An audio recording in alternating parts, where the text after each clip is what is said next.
irodat, ilmu, hayat, sama, basor, kalam.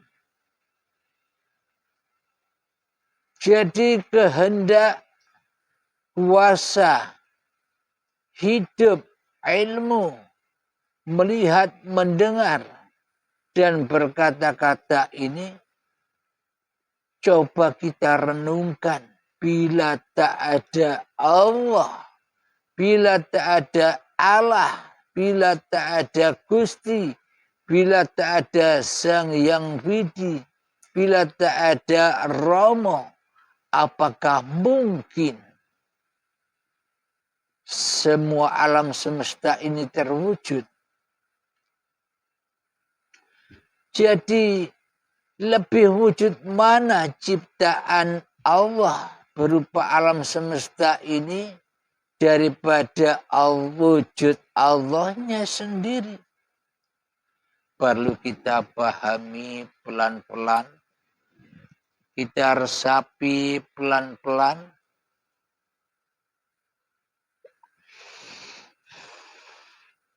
Karena kita coba untuk mentauhidkan Allah di dalam hati kita. Karena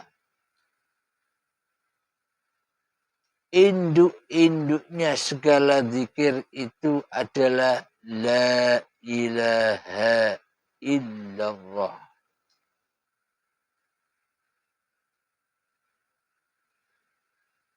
Alhamdulillahirabbil alamin.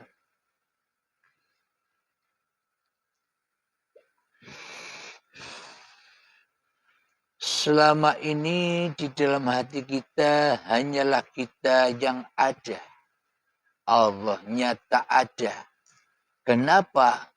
Karena selama ini kita menyerupai Allah yang menciptakan diri kita. Bagaimana mungkin ciptaan ini lebih wujud daripada yang menciptakan?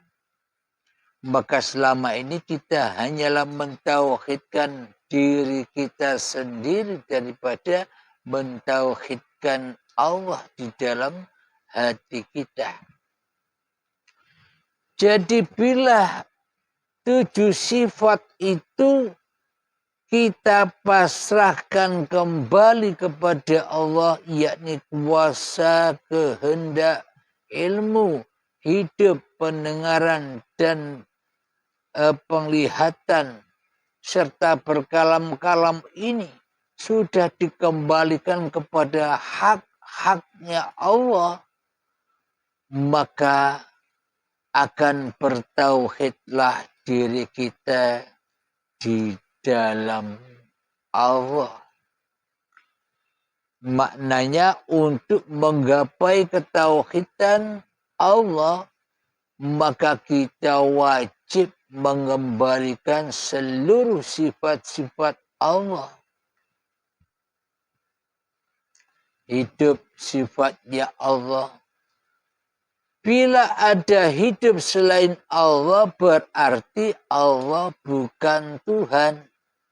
Akan tetapi Allah mentuhani dan Allah menghidupi seluruh alam semesta ini.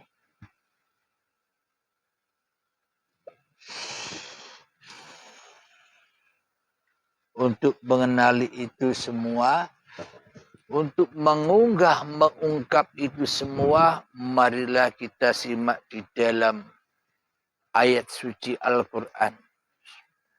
Mohon maaf, saudaraku.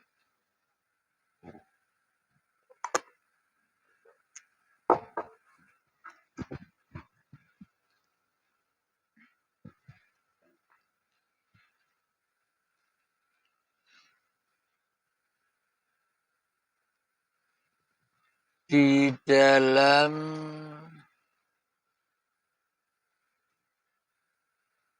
surat Al-Imran. Di dalam surat Al-Baqarah ayat yang ke-165.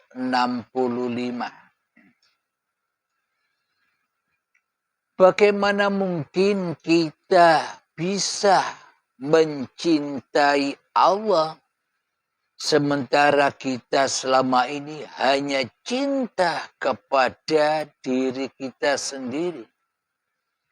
Yang paling kita cintai di alam semesta ini adalah diri kita sendiri.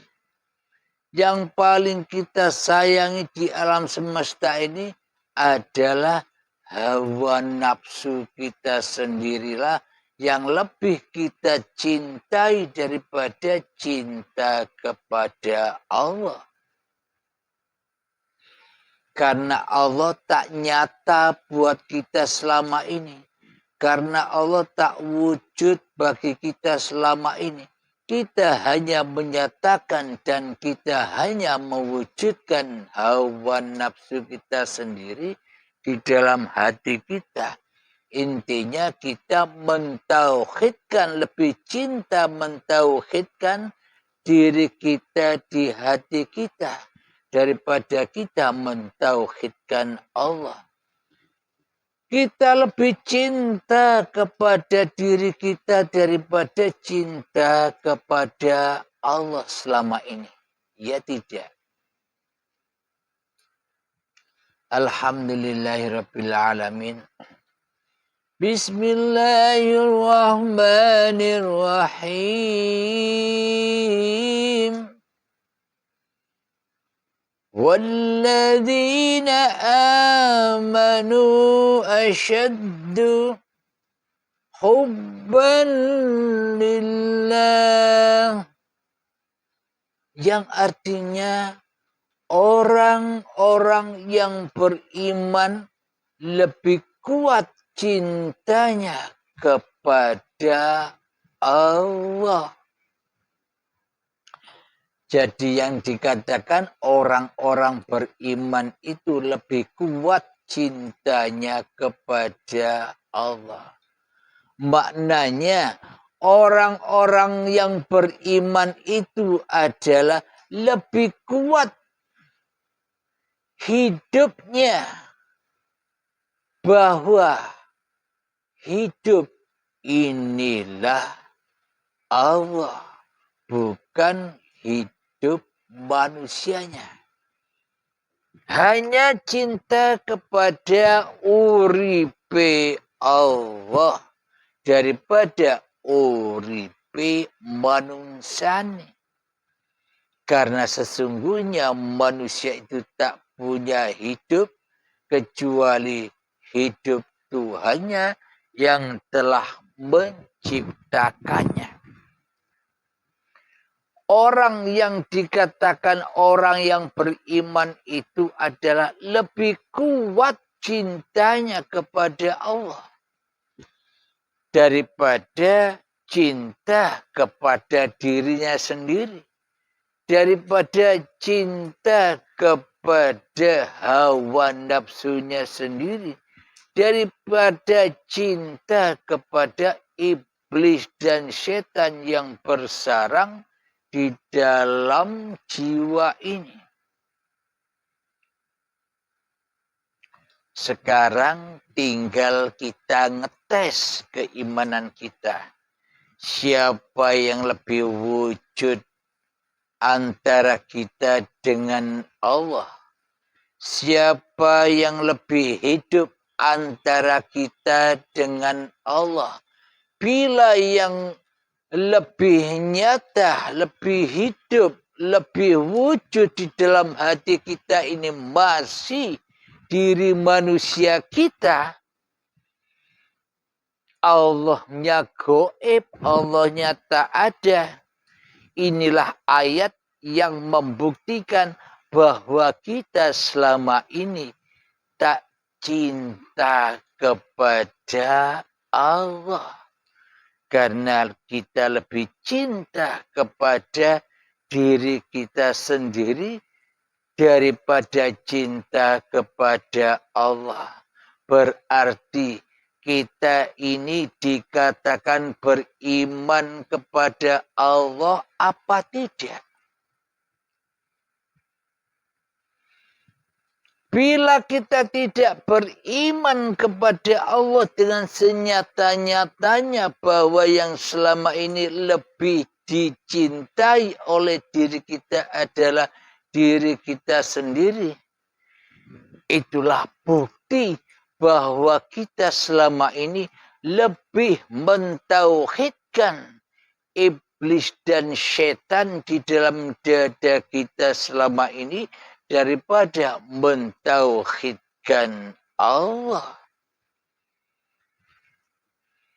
Berarti selama ini kita belum beragama di sisi Allah.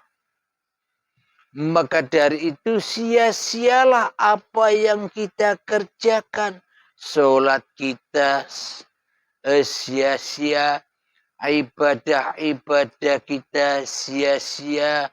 Orang yang beragama lain pun mengerjakan sesuatu syariat-syariat agama yang dipeluknya juga muspro dan sia-sia bila tidak mengenal bahwa hidup inilah Allah. Kita lebih cinta kepada diri kita sendiri daripada cinta kepada Allah. Berarti belum ada iman di dalam dada kita. Apalagi Islam. Tanpa iman maka tak akan selamat semua perjalanan-perjalanan kita. Sholat kita tak akan pernah selamat sejak detik akil bala hingga setua ini.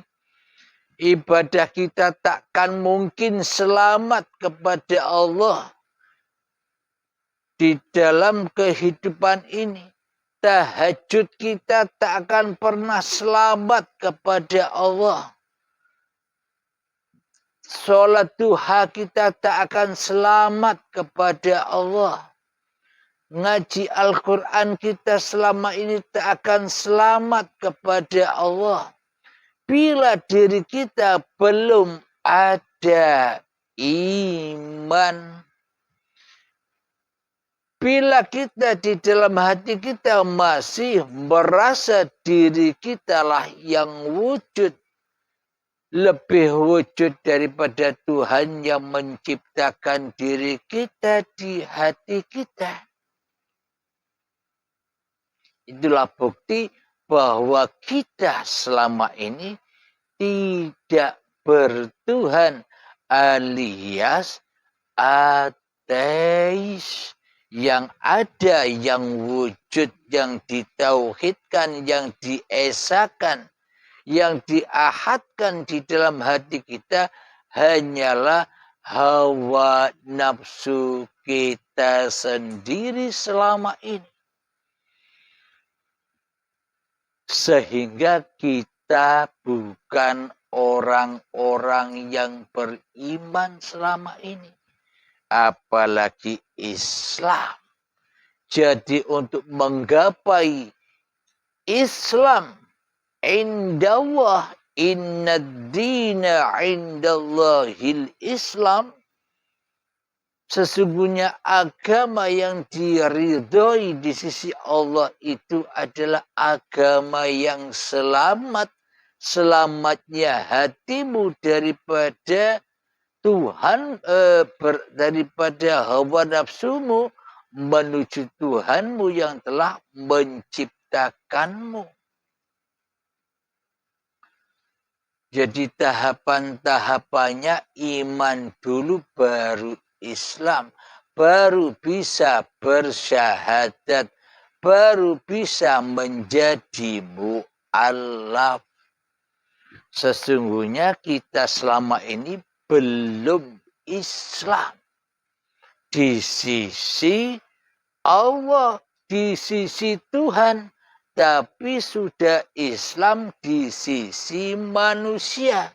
Sebenarnya yang kita sembah dan yang kita abdi selama ini Allah apa manusia?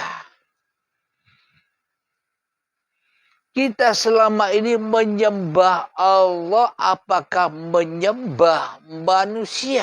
Sekarang sudah terbukti kesalahan-kesalahan kita selama ini. Kita lebih mentauhidkan diri kita daripada mentauhidkan Allah. Jadi apa yang kita lakukan selama ini agama yang semu. Bertuhankan yang semu dan angen-angen wae. Ibadah yang kita lakukan, sholat yang kita lakukan, ritual-ritual agama yang kita lakukan selama ini agama apa saja. Pasti condongnya kepada cinta hawa nafsunya sendiri daripada cinta Tuhan yang menghidupi hawa nafsu kita sendiri selama ini. Karena hidup masih diakui sebagai hidup manusianya.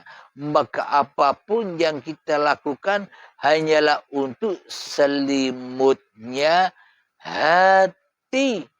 Agar keateisan kita, agar kekafiran kita, agar kesyirikan kita, agar persekutuan kita selama ini tidak diketahui orang lain, agar kemunafikan kita, agar kekotoran kita, agar keateisan kita tidak dilihat oleh orang lain.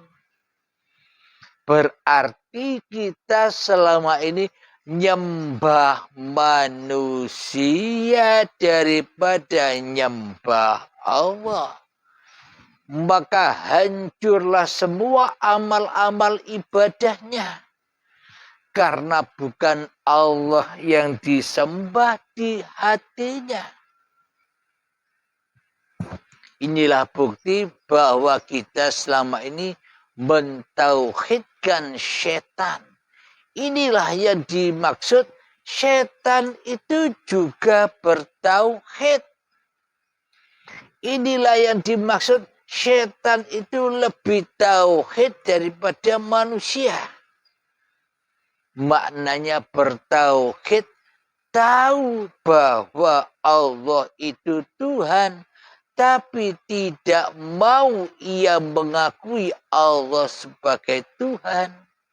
Ia lebih mengakui bahwa Tuhan itu adalah dirinya. Ia mengakui bahwa dirinya tidak ada.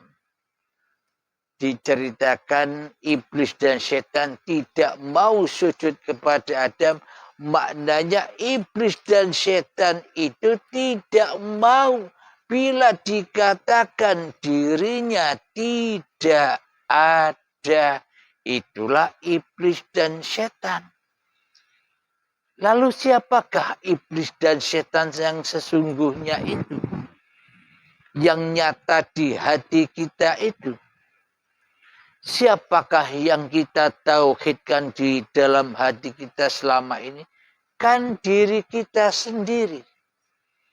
Jadi yang wujud, yang nampak, yang jelas di dalam dada kita ini siapa? Diri manusia kita, bukan? Itulah iblis dan setannya selama ini. Sudah jangan dicari sosoknya lagi iblis dan setan. Ya diri kita itu loh. Iblis dan setannya selama ini yang selalu mensekutukan Tuhannya. Yang selalu mentauhidkan dirinya sendiri selama ini. Alhamdulillahirrabbilalamin. Jadi untuk mengunggah bagaimana cara bertauhid itu, ya harus iman dulu kepada Allah. Iman kepada Allah, hanya Allah yang ada, hanya Allah yang dicintai Habibullah, bukan cinta kepada selain Allah.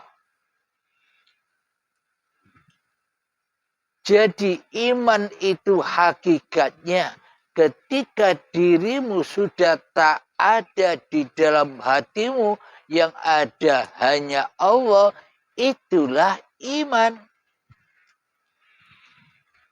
Jadi iman inilah modal untuk selamat masuk agama Allah. Iman inilah syarat utama untuk persaksian di dalam ketika kita masuk Islam. Saat baiat nanti itulah kita masuk Islam sebagai mu'alaf. Baru kita bisa beramal soleh. Baru diterima semua ibadah-ibadah kita dengan lillahi ta'ala. Jadi kita masuk Islam tanpa iman, maka Islamnya hancur. Ya, Islam hanya nama selama ini hancur. Akan tetapi bila kita memasuki Islam dengan iman, itulah mu'alaf. Kita akan jadi mu'alaf ketika iman sudah digembahkan di dalam channel Uripi Allah,